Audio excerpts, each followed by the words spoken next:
आप सभी का इस नए वीडियो में स्वागत है।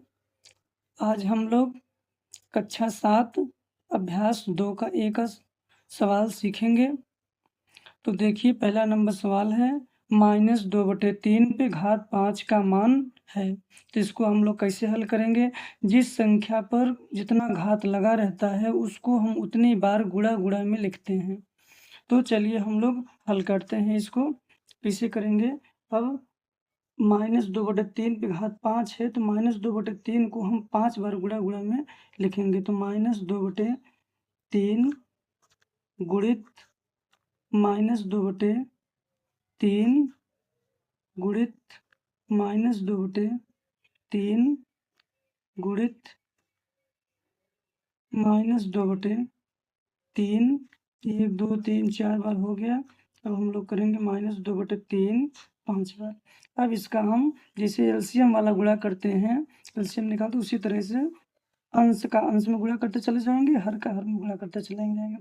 तो 2 दूनी 4, 4 दूनी 8, 8 दूनी 16, 16 दूना 32। हम लोग ऊपर लिखेंगे 32 बटे 3 त्रिक 9, 9 त्रिक 27, 27 तिया 81, 81 तिया 243। अब देखिए इसके आगे माइनस माइनस हो गया प्लस, फिर ये माइनस माइनस हो गया प्लस, फिर माइनस लग जाएगा।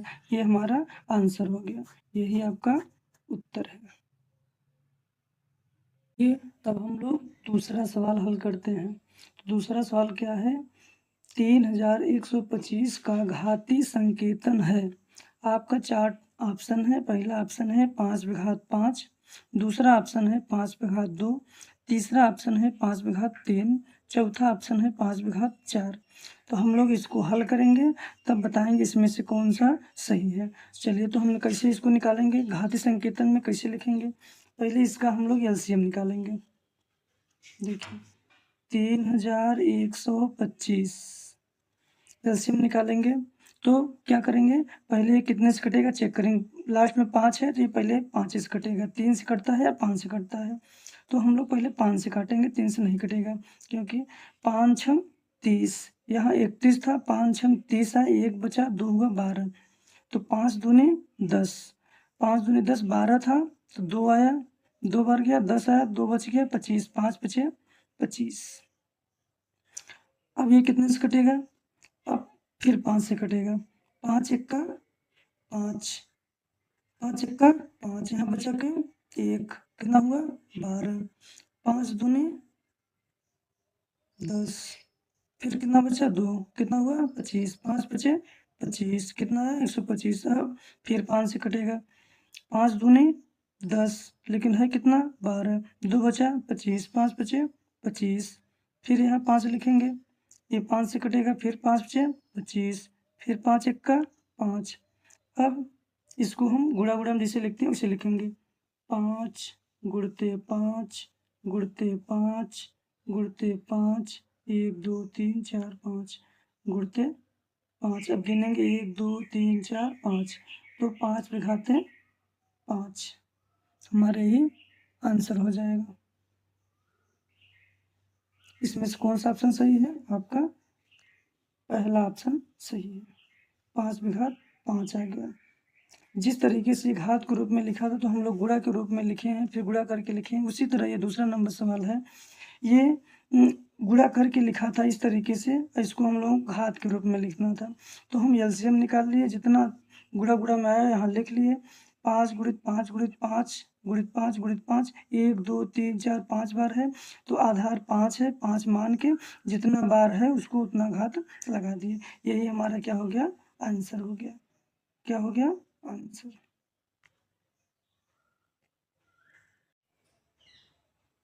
चलिए तो हम लोग तीसरा नंबर सवाल देखेंगे। तीसरा नंबर सवाल क्या है? 2 की घात 7 का मान है। पहला ऑप्शन है आपका 49, दूसरा ऑप्शन है 14, तीसरा ऑप्शन है 128, चौथा ऑप्शन है 32। चलिए तो अब इसको हल करते हैं, फिर देखते हैं कौन सा ऑप्शन सही है। तो इसको हम कैसे हल करेंगे? चलिए क्या सवाल कह रहा है? 2 पे घात 7। तो हम क्या करेंगे? 2 पे घात 7, 2 पे घात 7। इसका मान हम अभी क्या बताए थे, जिस संख्या पे जितना घात होता है उतनी बार उसको गुणा गुणा में हम लोग लिखते हैं। तो 2 पे घात 7 है तो हम 2 को 7 बार गुणा गुणा में लिखेंगे। तो 1, 2, 3, 4, 5, 6, 7, 7 बार लिख लिए। अब इसका हम गुणा करेंगे। 2 दूनी 4, 4 दूनी 8, 8 दूनी 16, 16 दूना 32, 32 दूना 64, 64 दूना 128। कितना आया? 128। यही क्या हुआ? आंसर हुआ। इसमें से कौन सा ऑप्शन सही है? तीसरा नंबर, 128। तीसरा नंबर आपका आंसर है। कितना है? 128। तो चलिए अब हम लोग चौथे सवाल को हल करते हैं। देखते हैं चौथा सवाल क्या है। एक वर्गाकार क्यारी की भुजा 5 मीटर है। इसके क्षेत्रफल को घातीय संकेतन में लिखिए। अब इसको हमको घात के रूप में लिखना है। तो क्या कहा है? एक वर्गाकार क्यारी की भुजा। तो वर्गाकार कह रहा है क्यारी की भुजा 5 मीटर है, इसके क्षेत्रफल को घातीय संकेतन में लिखिए। तो मतलब वर्ग का क्षेत्रफल का हमको सूत्र लगाना होगा। अब भुजा हमारा दिया है 5 मीटर, तो सूत्र लिखते हैं हम लोग।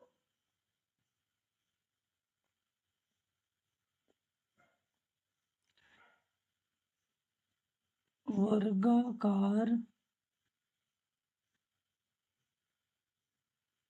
क्यारी का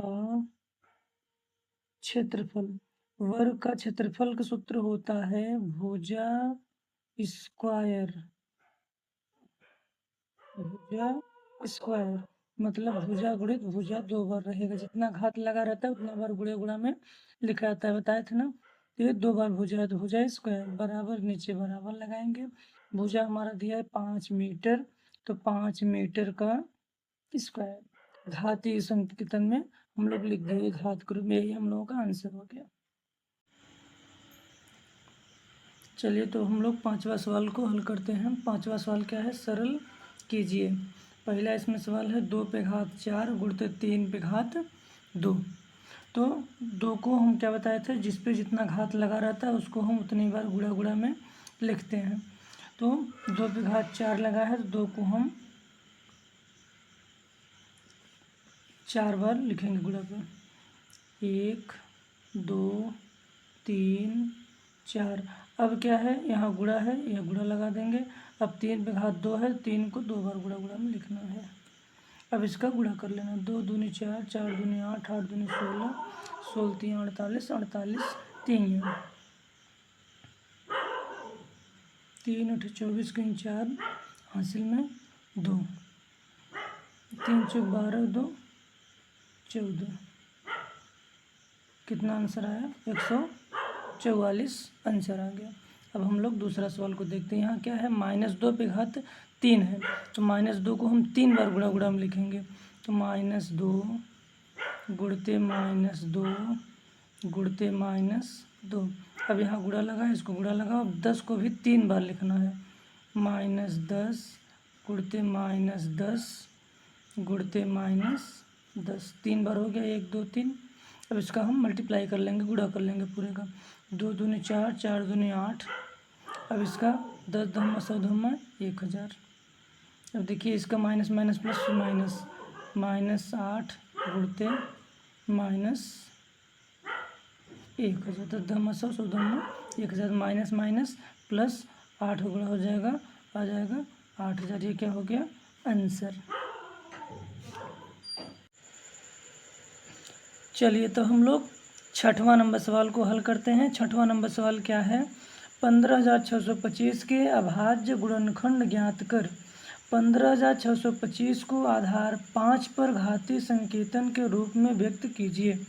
जिस तरह से हम आपको दूसरा नंबर सवाल बताए थे घात के रूप में लिखना था, उसी प्रकार ये भी सवाल है। इसमें 15,625 का इस प्रकार से एलसीएम निकाल लेना है।